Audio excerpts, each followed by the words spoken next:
Good morning. Okay, the front heard me. How about the back? Good morning. Great. Hey, I was on the plane yesterday and flipping through my material, the presentation had this chart up. The guy next to me says, "What are you doing?" So what are you going to San Antonio for? I said, "Well, I'm speaking at a conference." Conference? With who goes to a conference? Well, it's a lot of data analytical types of people. And he stops and he thinks, he says, "Be careful." And he says, "There's a lot of upstreamers there and I don't trust them." And I said, "Upstreamers? What's an upstream?" He says, when you've been taking the herd, long day, and you come to the river to water the herd, some go get their drink upstream and some get their drink downstream. Be very careful with the upstreamers. They're smart. So, I think I'm talking to a bunch of upstreamers. I'm going to talk a little bit, just briefly about, I'm going to show you a short video of kind of overall Boeing, and then I'm personally from commercial, and I'm going to talk about how we make some of the big decisions and some of the challenges that we have making those decisions, and a lot of the principles that I'm going to at least talk about really apply to decisions at any level, but they are kind of interesting, and I'll give you some context on our industry. It's a great company. There's a diverse set of things that we do, and one of the reasons I wanted to show the video is a lot of people think of Boeing, they think of airplanes, and again, I do work that side, but I wanted to show you some of the other things that we do. How many people, speaking of airplanes, took an airplane to get here? Wow. How many people had at least one stop to get here? So I wanted to show if you wanted, back in 1939, wanted to go from London to Sydney on a Boeing airplane, it would take a few stops to get there. In fact, 32 stops in 10 days. And then we came out with an airplane that had more capability, 7 stops, and then the 707, down to a day and a half, the 47200, just over a day. And today you can get there with a 200 LR, no stops, 19 and a half hours in the airplane. Does that sound like fun? But we've got the technology to do it. The point of this is when we at commercial when we look at our markets in the airplanes, because of the size, the technology evolves and the capability evolves. So a conference like this, imagine 1939, how many people would show up? I mean, you take your wagon or your horses or whatever, but beyond that, there aren't many people going to be flying. But today, because of these capabilities, it allows conferences where people can come all over. So go 50 years from now, what will this look like? And those are the types of decisions that we have to wrestle with as we our company bet on the product of the future. So when you think about our big product decisions, you'll see a bunch of things around here, and a lot of them are not all that different from other industries. What's a little bit different for us, if you look at the upper left-hand side, you've got the R&D design. That effort for us can be 7 to 10 years. That effort will be many, many, many billions of dollars on the produce-deliver side. For us, we'd like to be 25 to 30 years, possibly 35 years. We have some examples where we've got longer. And then the lower section with those airplanes creates opportunities for support, services, maintaining the airplanes and training pilots. That will last on the order of 50, 60 years. So the decisions we make are high stakes, long time periods, big dollars, and technology evolves and you have to stay on it. So how do we make those decisions? There's analytics. Is it art or science? And this is where my group gets involved a lot.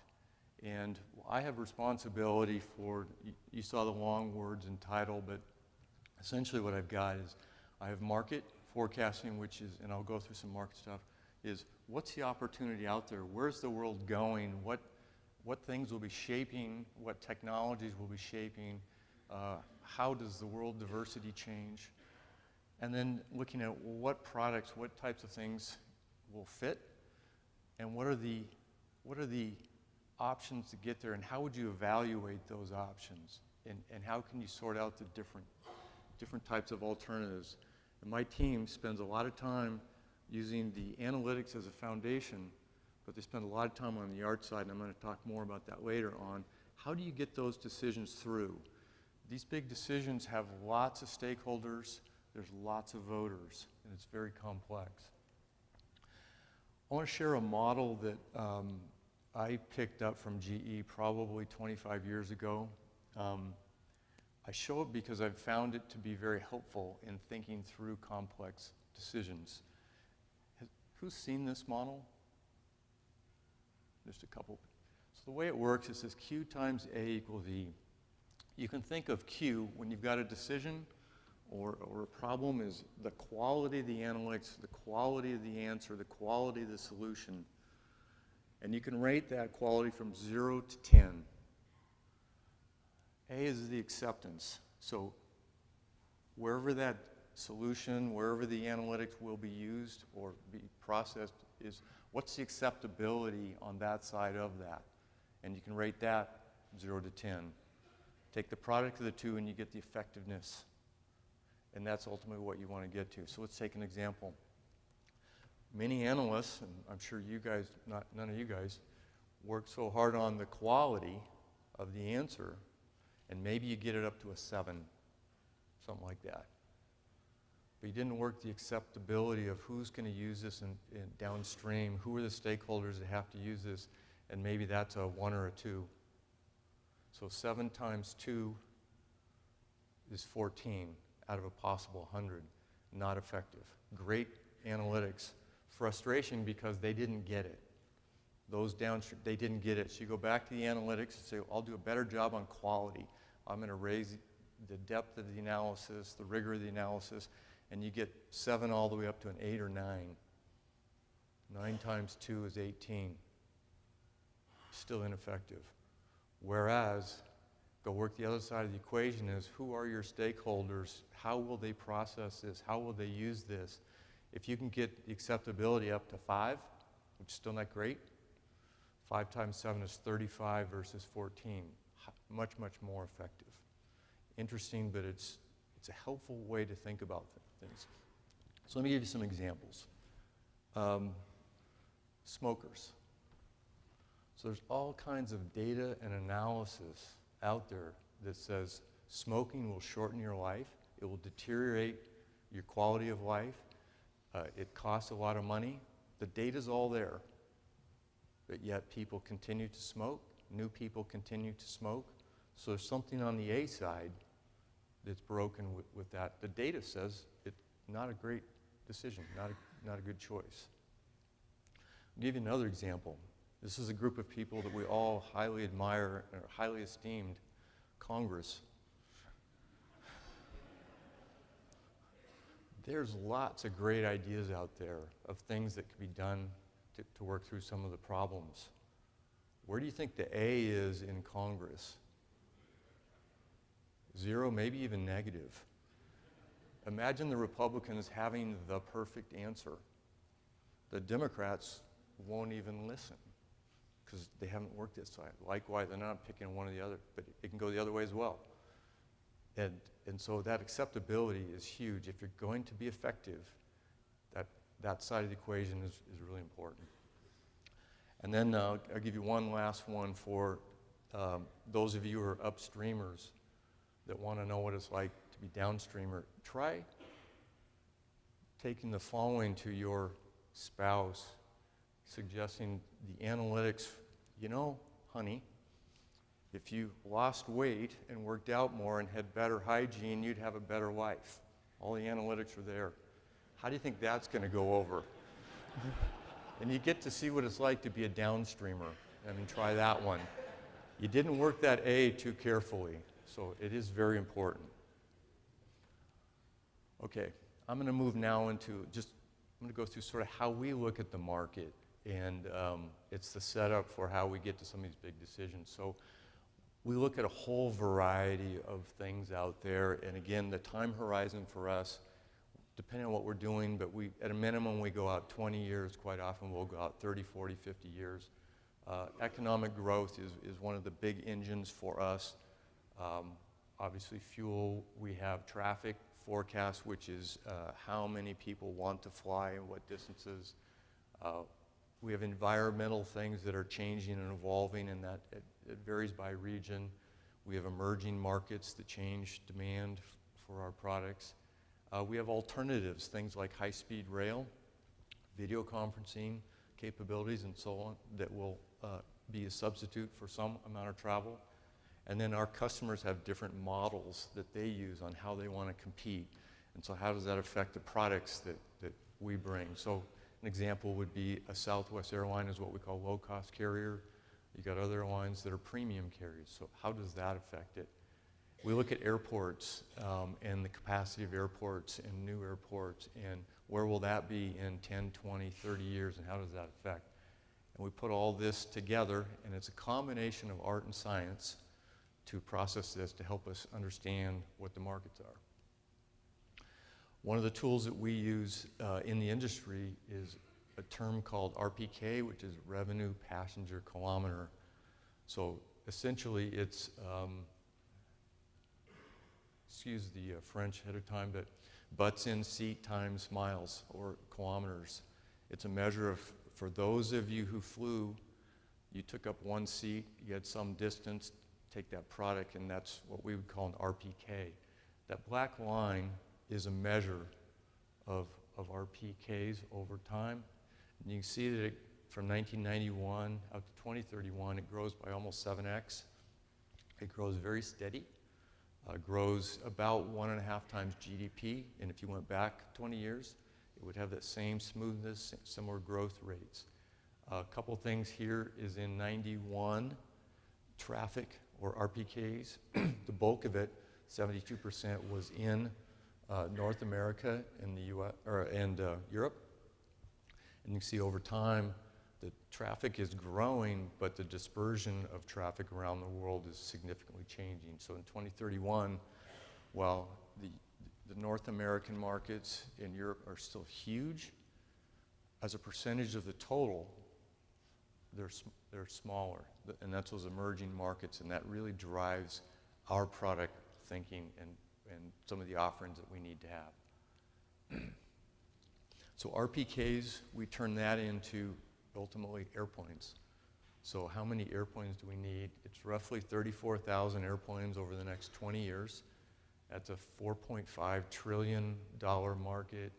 The blue are it's kind of what we call single aisle airplanes and twin aisle airplanes. You can think of those as 737s, and twin aisles would be 47s and 87s and 777s, those types of airplanes, or Airbus A380s, A350s. You can see in the upper right, there's a lot more competitors coming into that space. Some you've probably not heard of yet, some you have.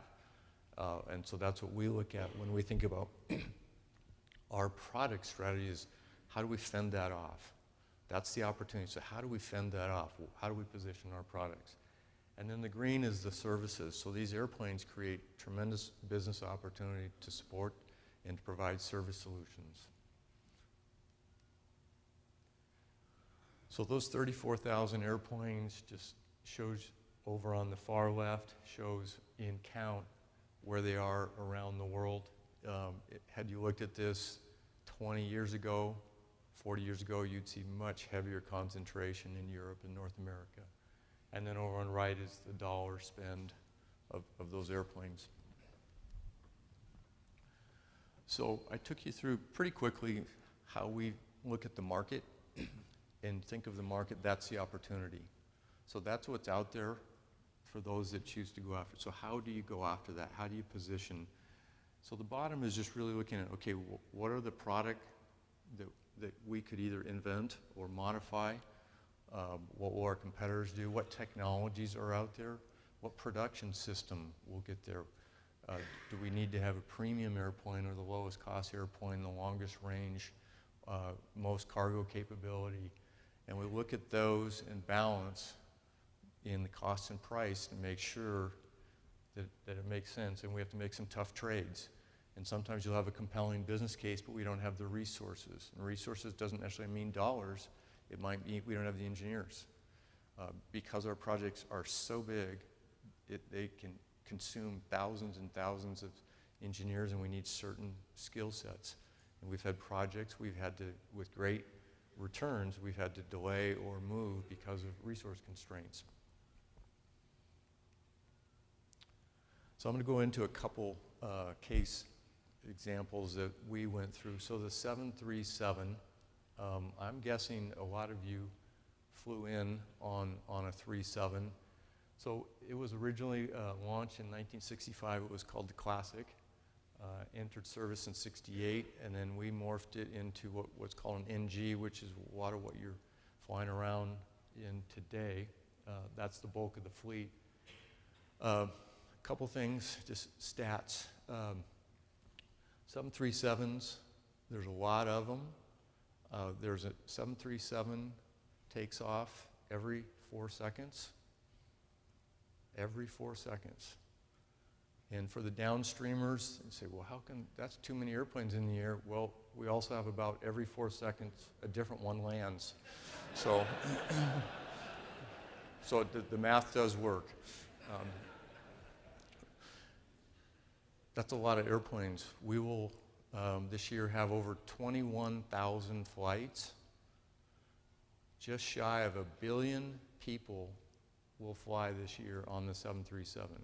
So think of world population, just on this model, over 1 billion people. And by the end of this program, by the end, we will have carried over 70 billion people on that airplane. 70 billion, again, think of world population. There's a lot of people who have never flown. There's a lot of people who will have never flown even by then. So this airplane touches a lot of people, and it's just one of ours. So when we make these decisions, they are big, they are complex. And last year we were faced with a choice on what do we do with the NG, and we had a couple directions to go. The one on the left was, do we go all new? Do we take the graphite composite technology, the 87, and build a very compelling 737-sized airplane, so with great economics? Or do we go with the MAX, which is a re-engined, some modified wings? I'll show you some of those changes. And in making a decision like that, what you've got is a bunch of stakeholders. And there's lots of data, there's lots of opinions. So stakeholders, engineering, we want all new. That's cool. We want to do all new.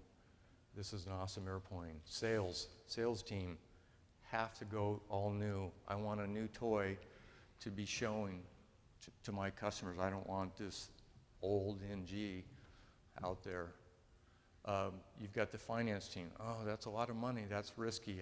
Let's keep it safer. Let's go with something lower risk. And a lot of my team's job is to get in there and help sort this out. And there is some analytics, but there's a lot of art and a lot of the A.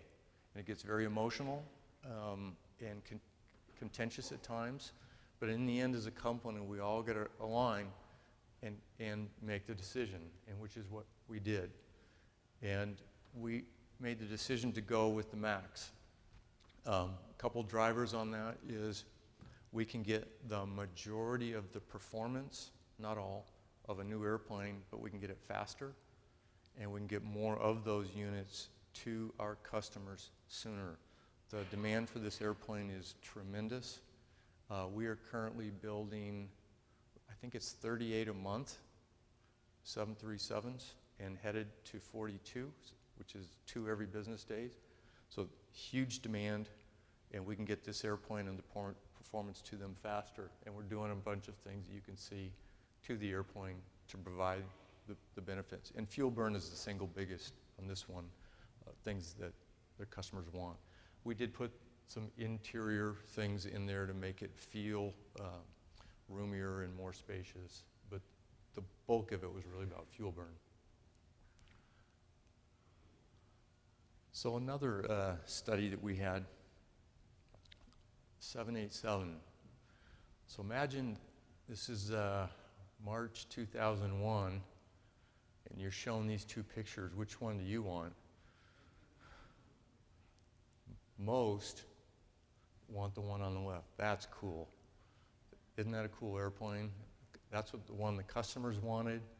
Again, the engineering team, ooh, ooh, ooh, ooh, ooh, the one on the left. Let's do that one. Let's do that one. Okay. Sales, ooh, ooh, ooh, ooh, that's the one I want to sell. This is really cool, because imagine going to the customer, conventional looking or really cool. Which one do you want to be? And in March of 2001, we came out public and said that's where we're going. And that airplane, what it does is it provides 15% more speed for the same fuel economics of the conventional airplanes at that time. The alternative is the one on the right, which is conventional speed, but 20% better fuel burn than what you could get at the time. If you recall, March 2001, we had a horrific event later that year, and it hit our industry horribly hard, terrible, terrible, tragic event. And there was a lot of churn, but it also had implications worldwide to things like fuel. And one of the things that we saw was with the uncertainty and things going on, fuel prices went up. As fuel prices go up, some of the compelling arguments about the airplane on the right start to rise. But again, you got this emotional tie. We've already shown the one on the left. Customers have said they're interested. Sales loves it. Doesn't even want to consider the one on the right. Again, internally, we had a lot of discussion, dialogue, arguments, emotion, because there's not a math answer for this one. It's got to be built on analytics, but you got to get all these different stakeholders together, and you got to have an environment where you can really talk it out and say, what is the best answer? And the best answer doesn't mean everyone in the room is going to be happy. There's going to be some in that room, and I really wanted to design that super cool airplane on the left. But once we made the decision, and you know the decision we made, the teams aligned, and we said, this is what we're going to do.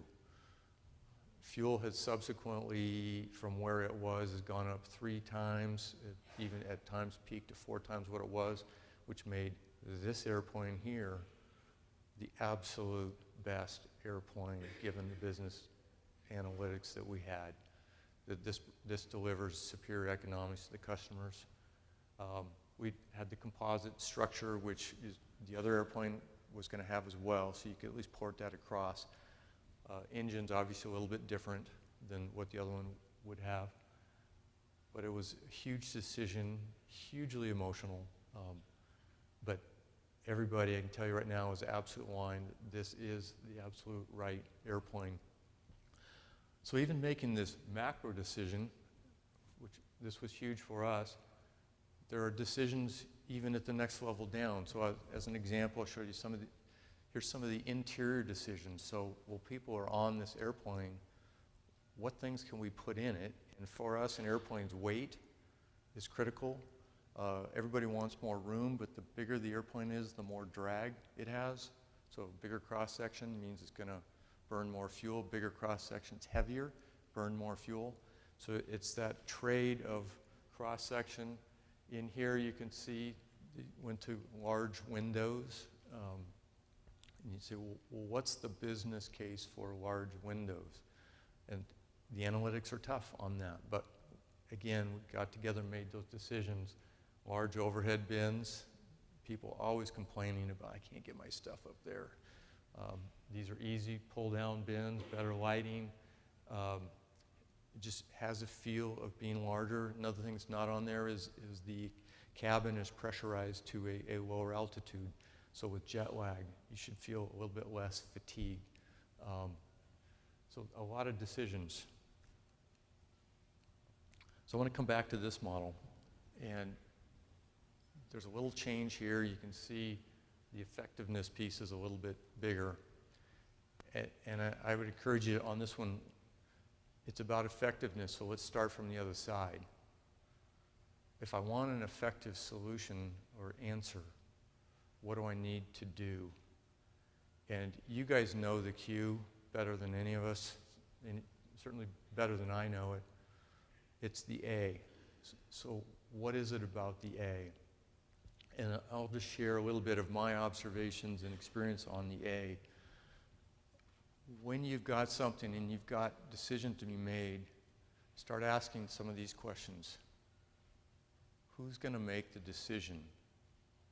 Who has the authority? Who can influence that decision?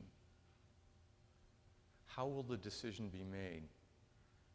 How could be an example of, well, does it require consensus? Does anyone have a veto right? So in the case of Boeing, a lot of times because of our safety culture, for us, a lot of times it requires a consensus, which means anyone has veto rights. But other areas have different models, so understand that model. Understand who those key drivers are in that decision, and understand what's their motivation, what are their fears, what are they trying to achieve. So if you go functionally, an engineering leader has a little different set of objectives in trades than, say, a sales leader would have. A customer, if they have a vote in this, will have a different set of objectives than the engineering or manufacturing or supply chain. Understand those different perspectives and do a lot of listening. And what you can do is actually develop your strategy on, okay, how do I approach them? How do I get them to understand what the analysis is? In some cases, what you need to do is meet individually, one-on-one. Sometimes you'll find, I've found there are senior leaders that won't make a big decision without talking to Ed. So go find Ed. And Ed might be 5 layers removed, but they have a relationship, and go talk to Ed and understand what's going on. Then when he calls Ed, Ed says, I've been through it, this is a good one, let's go. But who's the Ed out there for these others? A lot of people don't like to be challenged in a large group. That can be the absolute worst setting, especially if it's contentious. Can you work these things ahead of time? My team spends a lot of time on that, which is who are those folks and how do we get to them ahead of time before it's brought to a vote. Much like Congress, and again, maybe not the most effective organization, but generally when they bring things to a vote, it's already known because they've worked it ahead of time. They've tried to work and understand how are these people going to vote, and they try to figure out what does it take to get them to change direction and see. And if you work the A hard, combined with your analytics, you'll get much higher level of effectiveness. And I'll come back to this one, analytics or science, and my message to you is it's both. It's understand the art of getting your analytics out there, understood, and agreed to, so that people understand and can feel like they're on board. And if you ignore that side, you're going to be very frustrated. And I've got to live it many times. And so, any questions?